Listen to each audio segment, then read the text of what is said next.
एक गांव में एक बेवा गरीब माँ की 4 बेटियां बिन शादी के पेट से कैसे हो गईं? इस बच्चे के बाप कौन है? ये वाकई सारे गांव वालों को हिला कर रख दिया। कैसे एक ही घर के 4 जवान बेटियां हामला कैसे हो गईं?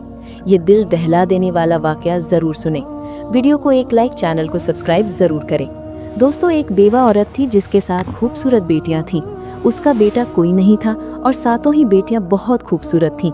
इस बूढ़ी औरत की सातों बेटियां ही बहुत नेक थीं। इस औरत ने अपनी बेटियों को बहुत अच्छी तालीम दिलवाई थी। उनकी जिंदगी में कयामत तब आई जब उस बूढ़ी माँ की बड़ी 4 बेटियां हामला हो गई। और हैरत की बात तो ये थी कि इन 4 बेटियों को पता ही नहीं था कि उनके साथ ये गलत हरकत किसने की है। और जब इस कहानी का खुलासा होगा कि इन 4 लड़कियों को प्रेग्नेंट करने वाला कौन था, तो आपके पैरों में से जमीन खिसक जाएगी। कहानी कुछ यूं है कि एक बादशाह का दरबार लगा हुआ था और बादशाह अपने दरबार में बैठा सभी फरियादियों की फरियाद सुन रहा था। इन्हीं लोगों के बीच एक बूढ़ी औरत रोती हुई आई जिसके चेहरे पर उदासी छाई हुई थी। बादशाह बूढ़ी औरत के चेहरे की तरफ देखकर कहने लगा कि अम्मा, आपको क्या परेशानी है? इस बूढ़ी औरत ने दरबार में चारों तरफ देखा तो खामोश हो गई। वजीर गुस्से से बोला कि ए अम्मा, आप बताइए आपकी परेशानी क्या है? आप इधर उधर क्या देख रही हैं? आप परेशानी बताइए ताकि हम इसका हल निकाल सके। बूढ़ी औरत बादशाह से रोकर कहने लगी कि बादशाह सलामत, मेरा जो मसला है मैं वो सब के रहते हुए सबके सामने नहीं बता सकती। मैं सिर्फ आपको अकेले को ही बताऊंगी क्योंकि मैं बेवा औरत हूँ, मेरा कोई बेटा नहीं है और मैं अपनी 7 बेटियों के साथ अकेली रहती हूँ। अगर मैं अपनी परेशानी सबके सामने आपको बताती हूँ तो मुझे डर है कि मेरी बेटियों को कल को कोई मसला ना हो जाए, कोई आधी रात को मेरे घर ना घुसाए, इसलिए मैं आपको अपनी परेशानी अकेले में बताना चाहती हूँ। वो बादशाह काफी परेशान होकर सोचने लगा कि यहाँ इतने बड़े बड़े मसले लेकर लोग आए हैं और उन्होंने सबके सामने बताया है। आखिर इस औरत का ऐसा क्या मसला है कि ये औरत सबके सामने क्यों नहीं बताना चाहती? बादशाह बोला कि आप अपनी परेशानी मुझे बताइए, ये सारे आदमी मेरे भरोसे के आदमी हैं, आपको कोई भी नुकसान नहीं पहुंचाएगा। वो दुखी बूढ़ी औरत रो कर बोली कि नहीं बादशाह सलामत, नहीं, मैं आपको अकेले वो बात बताऊंगी। तो बादशाह उठ खड़ा होता है और कहता है कि इस औरत को मेरे कमरे में लेकर आओ ताकि ये बात मुझे अपनी बता सके। अब 2 सिपाही उस बूढ़ी औरत को बादशाह के कमरे में ले जाते हैं। बूढ़ी औरत जब अंदर आती है तो बादशाह उसे कहता है कि ए अम्मा, अब बताइए कि आपकी क्या परेशानी है। वो बूढ़ी औरत बादशाह के कदमों में गिरकर रोने लग जाती है। बादशाह कहता है कि अम्मा, आप मुझे बताइए कि आखिर बात क्या है? मेरा दिल बैठा जा रहा है कि ऐसी कौन सी बात है जिसके लिए आपने मुझे अकेले बुलाया कि मैं ये हरगिज बर्दाश्त नहीं कर सकता कि मेरी बादशाहत में कोई इतनी दुखी औरत हो और मैं आपका दुख जानकर आपके दुखों का मरहम न रखूं। ऐसा हो ही नहीं सकता, आप मुझे अपना दुख बताइए। वो बूढ़ी औरत रोकर कहने लगी, बादशाह सलामत, मैं एक बेवा औरत हूँ, मेरे शौहर को वफात पाए अरसा गुजर चुका है और मेरा कोई बेटा नहीं है।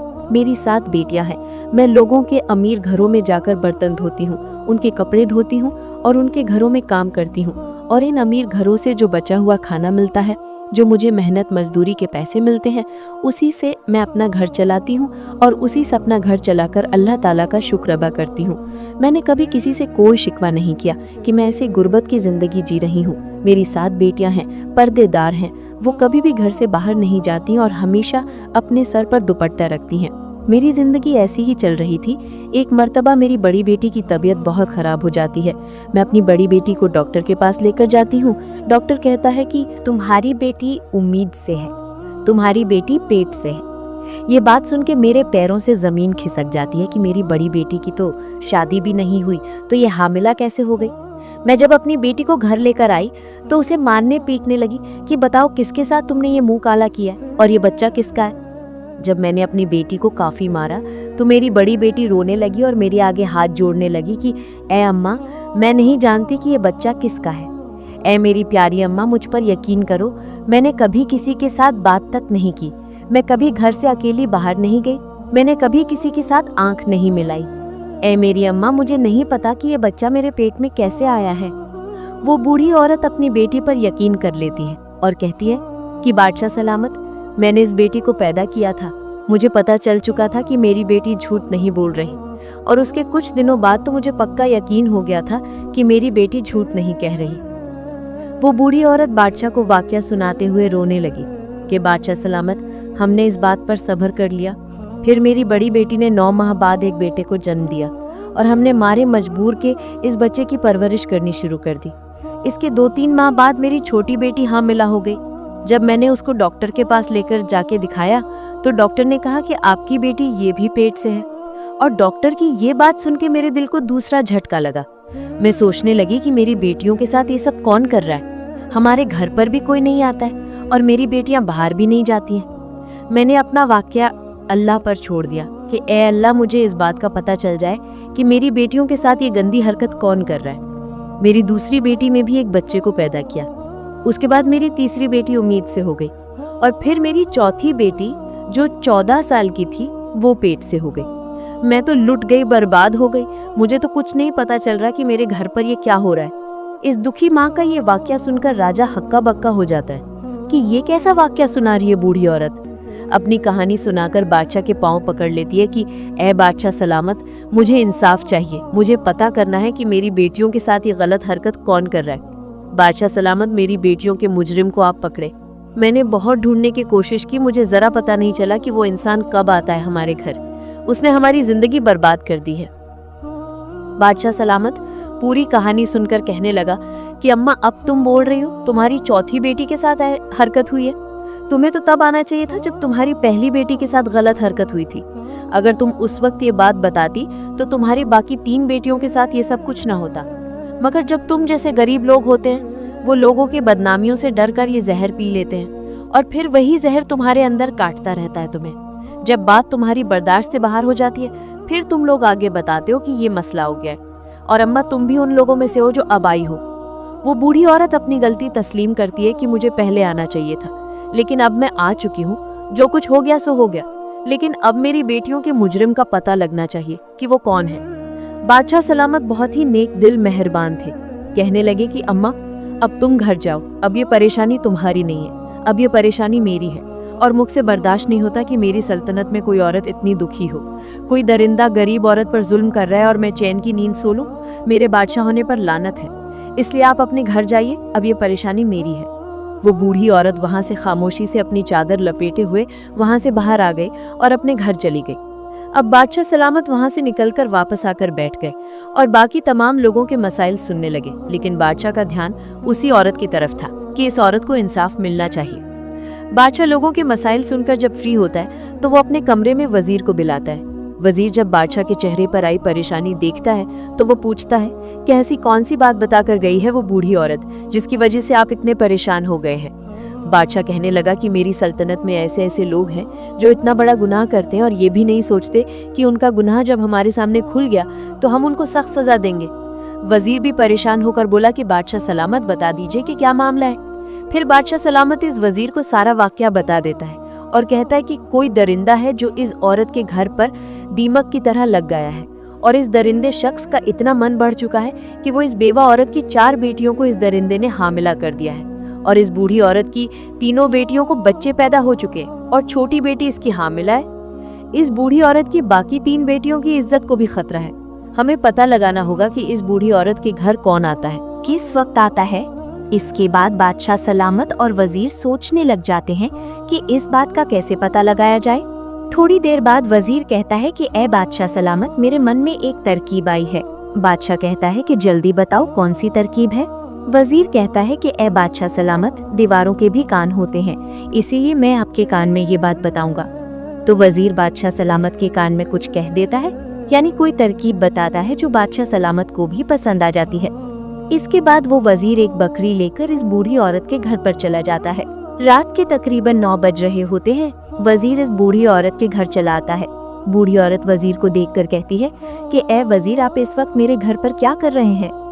वजीर बोला कि जो परेशानी आप बादशाह सलामत को बता कर आई हैं, इस बात से बादशाह सलाम बहुत ही परेशान है। बूढ़ी औरत बोली कि आपके हाथ में ये जो बकरी है, आप इसका क्या करोगे।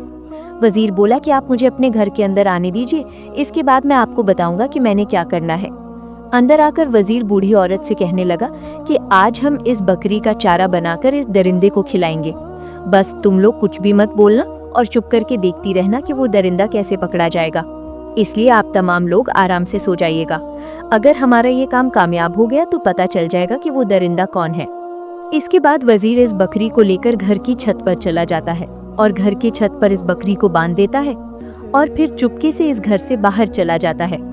और वजीर जाते हुए इस बूढ़ी औरत और इसकी बेटियों से कहता है कि आप लोग आराम से सो जाइएगा, ये मत सोचिए कि आप लोगों को किसी तरह का कोई नुकसान पहुंचेगा। और वजीर 2 सिपाहियों को बोल देता है कि इस बूढ़ी औरत के घर के आसपास पहरा लगाओ। वजीर बूढ़ी औरत और उन लड़कियों को तमाम बात समझा देता है कि तुम्हारे घर में ऐसी कोई भी आवाज नहीं आनी चाहिए जिससे पता चल जाए कि हमने जाल बिछाया हुआ है। उसके बाद वजीर बादशाह के पास महल में चला जाता है। बादशाह उसी बात को लेकर काफी परेशान होता है। बादशाह वजीर से कहता है कि ए वजीर, तुमने इस बकरी को वैसे ही पहुंचा दिया जैसे हम चाहते थे। तो वजीर बोला कि जी बादशाह सलामत, मैंने इस बकरी को वहीं पर बांध दिया है और अपने मकसद के मुताबिक मैं सारा काम कराया हूँ। वजीर कहने लगा कि ए बादशाह सलामत, अब आप भी सो जाइए। बादशाह कहने लगा कि मैं कैसे सो सकता हूँ, वो मजलूम औरतें हैं, उन पर जुल्म हो रहा है, मुझे ऐसे में नींद नहीं आएगी जब तक मैं इस जालिम शख्स को पकड़ के उसको सजा ना दे दूं। बहरहाल जब आधी रात का वक्त आता है तो उस बूढ़ी औरत के घर के आसपास एक साया सा लहराता है। वो शख्स घर की छत पर आता है और छत में से वो सहन में आ जाता है। बकरी ने छत पर जब किसी शख्स को देखा तो बकरी एकदम से चिल्लाने लगी। उस वक्त आधी रात का वक्त हो चुका था, हर तरफ सन्नाटा छाया हुआ था और आधी रात को बकरी की आवाज दूर दूर तक गूंज रही थी। जो सिपाही छुपकर पहरा दे रहे थे, उन लोगों को जब बकरी की आवाज सुनाई दी तो उन लोगों को पता चल गया कि घर में कोई दाखिल हो चुका है और मकसद यही था कि इस बकरी को छत पर बांधने का कि इस घर में जो कोई शख्स भी आएगा बकरी उसको देखेगी और बोलने लगेगी। बकरी की आवाज सुनकर सिपाही चौकन्ना हो जाएंगे। जब वो शख्स घर के कमरे में आया तो सिपाहियों को भी पता चल गया बकरी के बोलने से और बाकी इन बूढ़िया औरत और उसकी बेटियों को भी पता चल गया कि बकरी बोल रहे हैं, इसका मतलब है कि घर में कोई घुस आया है। वो भी चौकन्ना हो जाती हैं बकरी की आवाज सुनकर। सिपाहियों को भी पता चल जाता है और सिपाही घर के अंदर दाखिल हो जाते हैं। जब आने वाले शख्स ने घर में सबको जागते हुए देखा तो वो पीछे की तरफ भागने लग जाता है और पीछे से वो 2 सिपाही आकर उस आदमी को पकड़ लेते हैं। इस आदमी ने अपने चेहरे पर काला कपड़ा लपेटा हुआ था ताकि इस आदमी को कोई पहचान ना सके।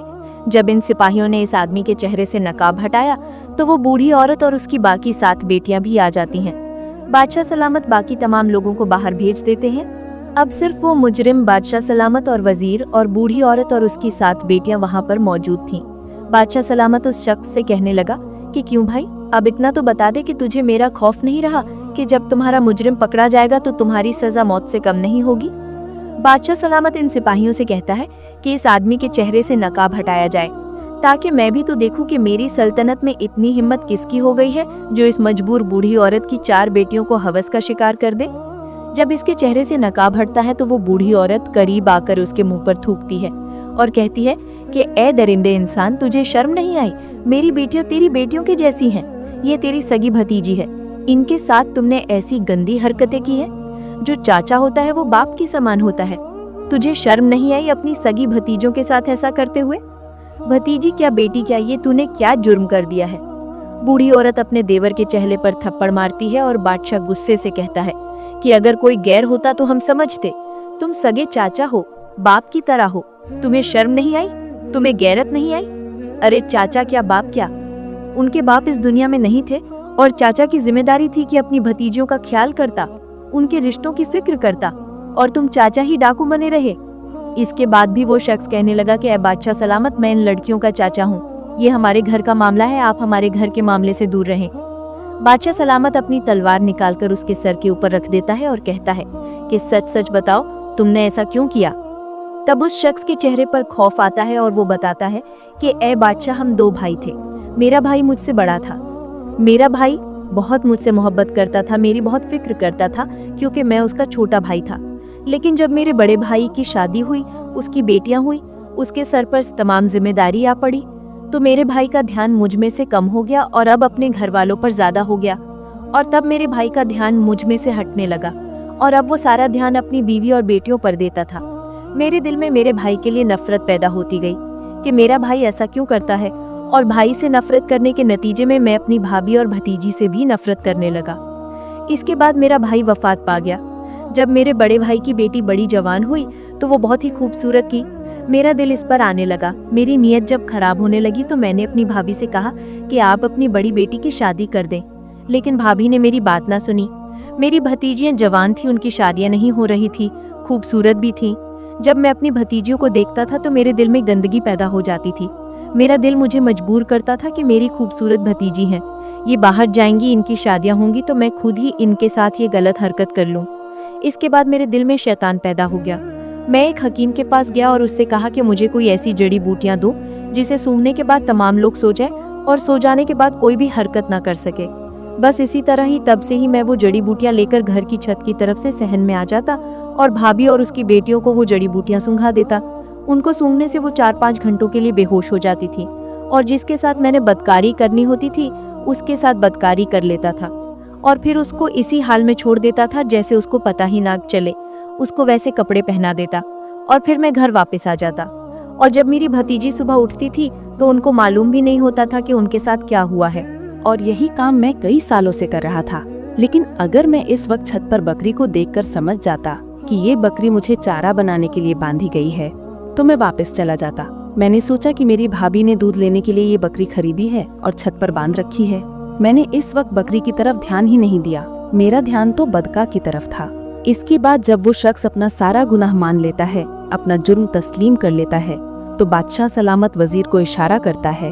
वजीर अपनी तलवार निकालकर उस शख्स का सर उसकी धड़ से अलग कर देता है, जिसके बाद उसका जिस्म थोड़ी देर के लिए तड़पता है और फिर सजा के तौर पर ठंडा हो जाता है। इस तरह दरिंदे शख्स को, इस जालिम चाचा को सजा मिल जाती है।